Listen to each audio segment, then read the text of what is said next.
Hello दोस्तों, स्वागत है आपका नई क्लास में नए टॉपिक के साथ में। आज की क्लास के अंदर हम लोग बात करेंगे क्या होते हैं मानव शुक्राणु। जी हाँ, इंपॉर्टेंट टॉपिक है, पेपर में आ जाता है, ठीक है ना। तो मानव शुक्राणु क्या होते हैं, अब आपको पता है जो शुक्राणु होते हैं वो पाए जाते हैं नर में। किसमें पाए जाते हैं? नर में। और मादा में पाए जाते हैं अंडाणु। क्या पाए जाते हैं? अंडाणु। तो इतना याद रखो, ठीक है ना। और जब अंडाणु और शुक्राणु का निषेचन होता है तो उसके फलस्वरूप क्या बनता है? भ्रूण का निर्माण होता है, ठीक है ना। बिल्कुल सरल भाषा में समझो तो देखो, मानव शुक्राणु क्या है? यह लगभग 60 माइक्रोन, क्या 60 माइक्रोन लंबा अगुणित नर युग्मक है। क्या है? नर युग्मक है, ठीक है। मादा युग्मक नहीं है। मादा युग्मक कौन होता है? अंडाणु। शुक्राणु क्या है? नर युग्मक। क्या है? नर युग्मक, ठीक है ना।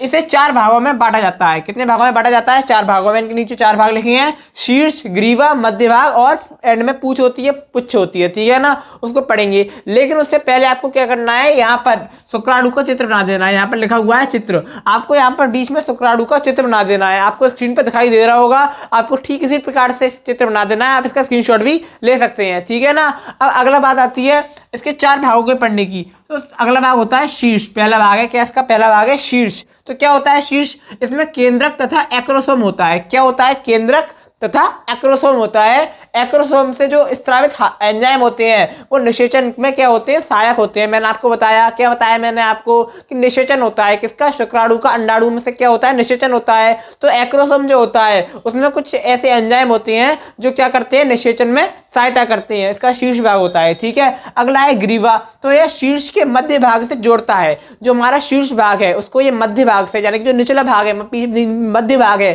उसको ये जोड़ने का काम करता है। कौन? ग्रीवा, यानी गला या ग्रीवा कह सकते हैं इसको। क्या कह सकते हैं? ग्रीवा, ठीक है ना। तो इसमें एक जोड़ी सेंट्रियोल होती है। क्या होते हैं? एक जोड़ी सेंट्रियोल होते हैं। अगला होता है मध्य भाग। तो मध्य भाग यानी कि बीच का भाग। तो इसमें क्या होता है? इस भाग में अनेक माइटोकॉन्ड्रिया पाए जाते हैं। अब आपको पता है माइटोकॉन्ड्रिया क्या होता है? माइटोकॉन्ड्रिया को पावर हाउस बोलते हैं। किसका? ऊर्जा का पावर हाउस बोलते हैं ना माइटोकॉन्ड्रिया को। तो ऊर्जा का निर्माण करेगा, सीधी सी बात है। इस भाग में अनेक माइटोकॉन्ड्रिया है, तो माइटोकॉन्ड्रिया पाए जा रहे हैं तो कुछ ना कुछ तो करेंगे, ऐसे थोड़ा पाए जा रहे हैं वो। तो ये शुक्राणु को क्या करते हैं? गति प्रदान करने के लिए ऊर्जा देते हैं, ऊर्जा का प्रदान करते हैं। किसके लिए? ताकि शुक्राणु गति प्रदान कर सके, ठीक है ना। उसके बाद होता है अगला भाग पुच्छ, यानी कि पूंछ। पुच्छ का क्या काम होता है? ये देखो, ये शुक्राणु का अंतिम भाग, सबसे लंबा भाग होता है। ये शुक्राणु का सबसे कैसा भाग है? अंतिम भाग है। सबसे नीचे होता है, आपने चित्र में देखा होगा, और सबसे लंबा भाग होता है किसका?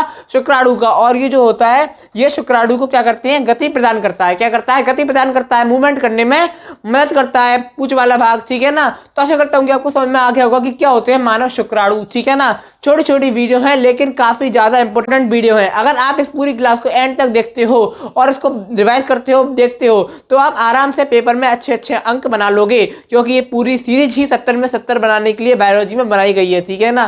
तो आशा करता हूँ कि आपको समझ में आ गया होगा क्या होते हैं मानव शुक्राणु। अब मैं आपको बनूंगा एक और नई क्लास में नए टॉपिक के साथ में। तब तक के लिए जय हिंद, जय भारत।